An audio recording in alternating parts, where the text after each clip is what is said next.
There's something about a railroad and something about railroading that's different from any other calling beneath the sun. Something inside a man in the way he thinks about his job and the pride he feels in his own performance. It rides the motor car across a stretch of open track with a band of men on their way to work. It stands beside them in the silent desert where the only sound is the sound of their tools and their voices. It walks with the man who works alone, marches with thousands who work together.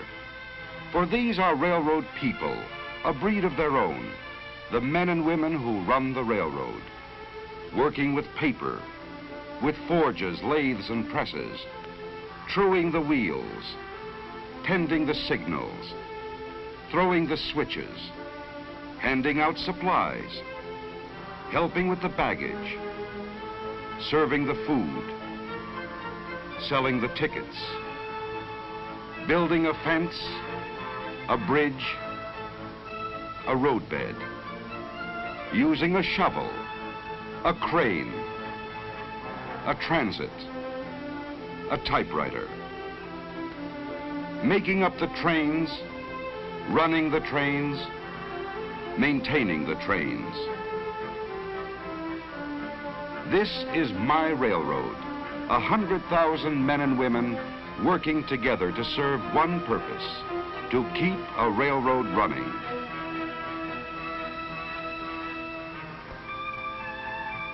In the beginning, there was nothing. No rail, no roadbed, no rolling stock.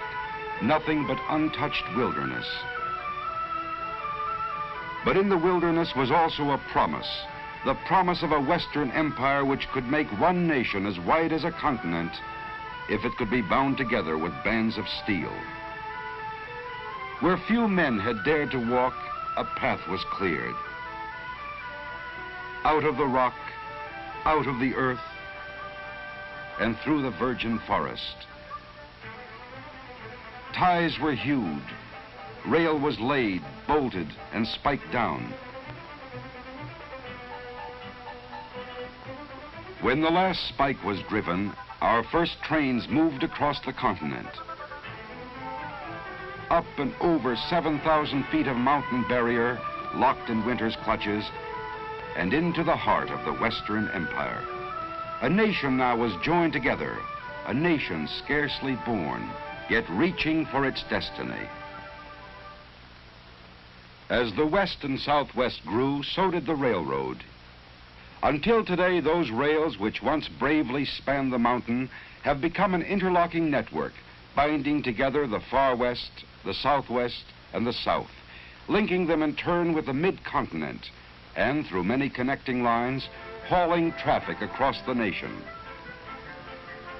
Hauling the products of the forest, lumber from the Siskiyous, the Cascades, the Sierra, from New Mexico, Texas, and Louisiana. Hauling the products dug from the earth, the metals, the chemicals, the oil. Hauling the products of the soil, fruits and vegetables from the garden spot of the nation, transported to distant cities as if distance were non-existent. Hauling the products of the factory, fashioned into the shape of things our people need. Hauling the people of a free nation, a people free to move and travel at their will without answering to any man. This is my railroad, a service performed by 100,000 men and women who share a common pride, knowing how to run a railroad.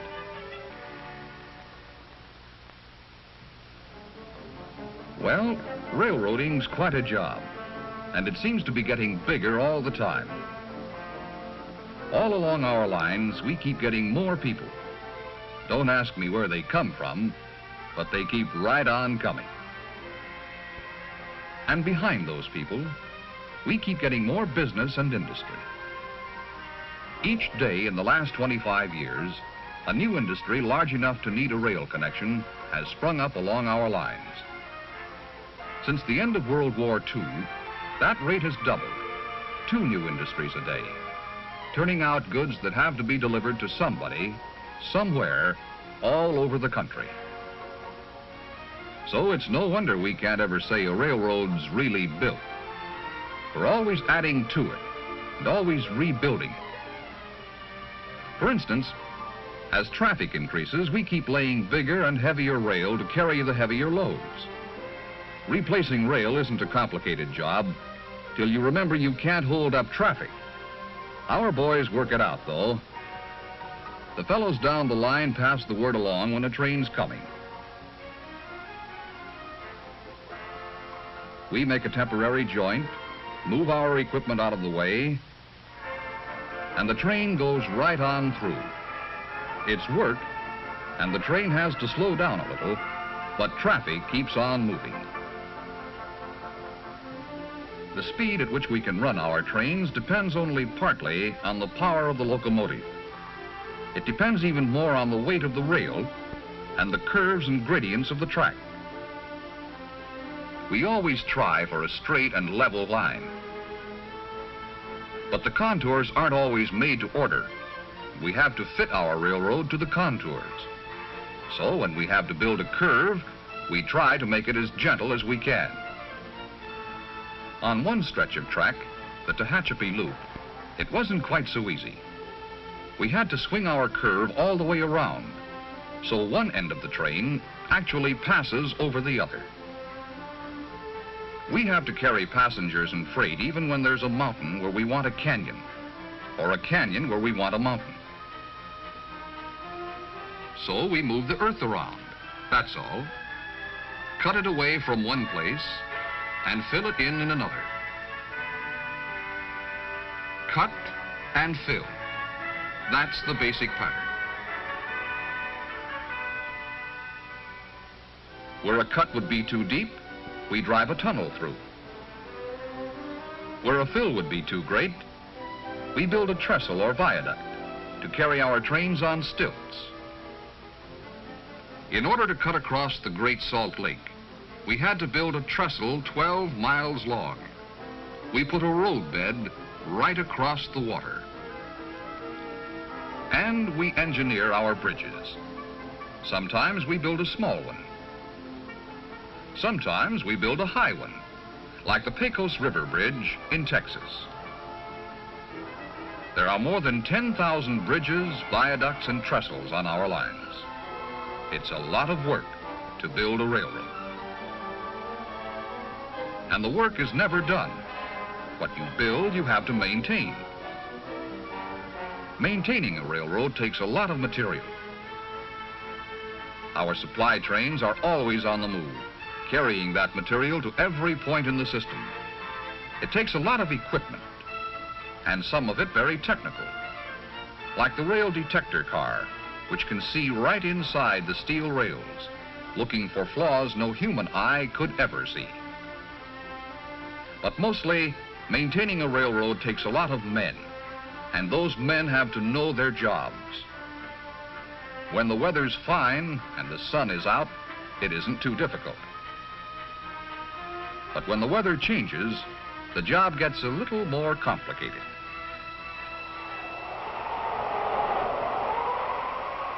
When the wind whips up a desert sandstorm, we've got a real fight on our hands. That tearing sandblast can wear the hard steel rail faster than the trains that run on it. It can bury the rails, block the switches, and even stop the trains. So, our men must fight it. This is no easy way to make a living, but railroad men can take it, working as steadily as the wind itself, for as long as the wind keeps blowing.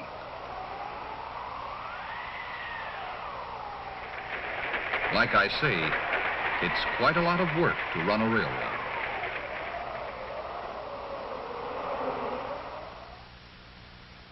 Who are these people who run the railroad, who keep the railroad running? We're a plain and friendly people living in the cities, towns, and rural districts of 8 states, living among our friends and neighbors, whose patronage of the railroad gives us the work by which we earn our living. We in turn contribute to the communities in which we live. We pay our taxes, take an active part in community life, and buy from merchants up and down the streets of 1,000 towns. We're members of clubs, women's clubs and service clubs, and members of sports clubs too, both as players and as spectators. We all have fun, don't we, Bub? Yes, we're a plain and friendly people, we who run the railroad. We who run the railroad in sun and storm, in summer and in winter, in order to carry the people and the products of a nation, so that one man may exchange his goods with other men, and they in turn with him, in the working pattern of a free economy.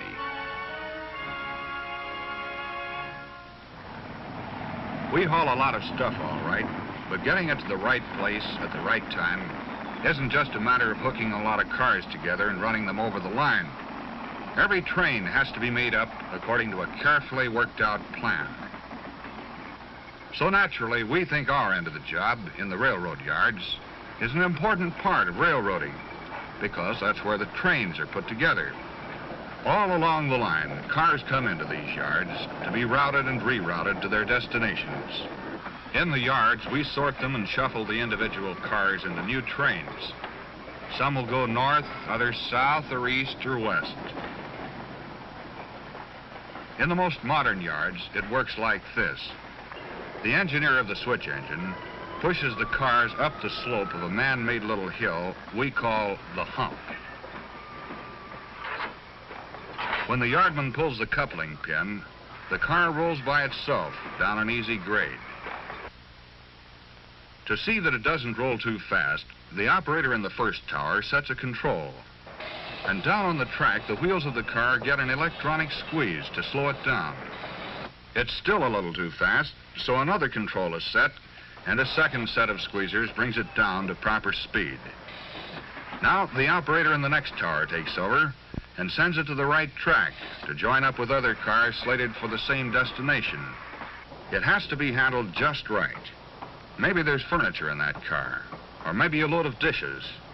If it rolls down the hump too fast, it'll hit like a head-on collision. It's got to come in real easy, right to the coupler like a cushion. That's what you might call a push-button railroad, but it still takes a good man to run it, and a good team on the ground to back him up. Where one man's job ends, another man's takes over. As the newly made-up trains pull along the throat track to the departure yard, a yard clerk calls in the number of each car to the yard office. SP 58228, PFE 178693. For every train we make up in the yard, we make up a train on paper, too. By keeping a record of their movements, we know where any shipment is anywhere along our lines at any time. On automatic machines, we cut a card for every car in every train. The cards are routed through other machines that automatically cut teletype tapes and dispatch a copy of each card to as many as 60 different offices which may be interested in the train. Later, at junction points across the continent, the progress of each car will again be teletyped ahead. With the aid of automatic equipment and electronics, railroading today has become a science. Yet all that these mechanical marvels can really accomplish is to help good men do their jobs better. The engineer in the cab can pick up his phone and, thanks to shortwave radio, talk with the conductor in the caboose a mile away as easily as if they were sitting side by side. The conductor works from wheel reports, which, once made up by hand, are now made up by machine, but no machine yet devised has been able to cut off a car at its destination or switch it to the proper track. No machine yet devised has ever taken the place of the brakeman's eyes as he keeps his watch over the rolling wheels of the rolling freight. And no machine ever devised has taken the place of the engineer's skill as he pilots his train along the track. The machines help, but it still takes men to do the jobs. The engineer, highballing along at top allowable speed, knows there are trains ahead of him, behind him, and coming in the opposite direction. yet he is completely confident. His confidence is in the men who keep him posted, the dispatchers. On 100 miles of single track, there may be as many as 20 trains traveling in 2 directions and at different speeds. As trains pass a station, the operator passes the word to the dispatcher. He checks one report against the other and transmits his orders on ahead to be picked up along the line. The engineer or fireman in the engine cab picks up the orders from the top arm of the train order post, and a mile behind, a trainman latches on to a duplicate from the lower arm. The orders may read for the train to go right on through or to pull into a siding so another train can pass.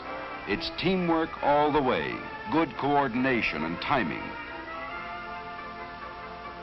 And the automatic block signal system provides a safe double check.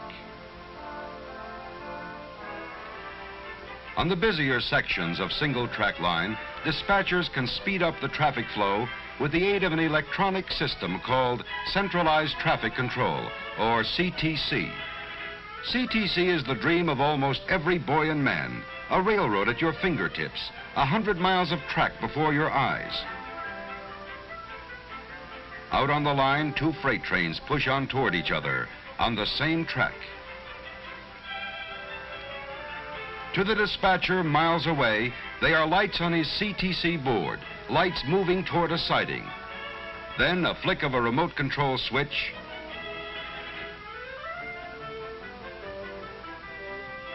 one freight takes the siding, the other train keeps right on rolling. With the positive control of CTC, the dispatcher's judgment cuts down delays at sidings, and often he can time his meets so perfectly that neither train must stop.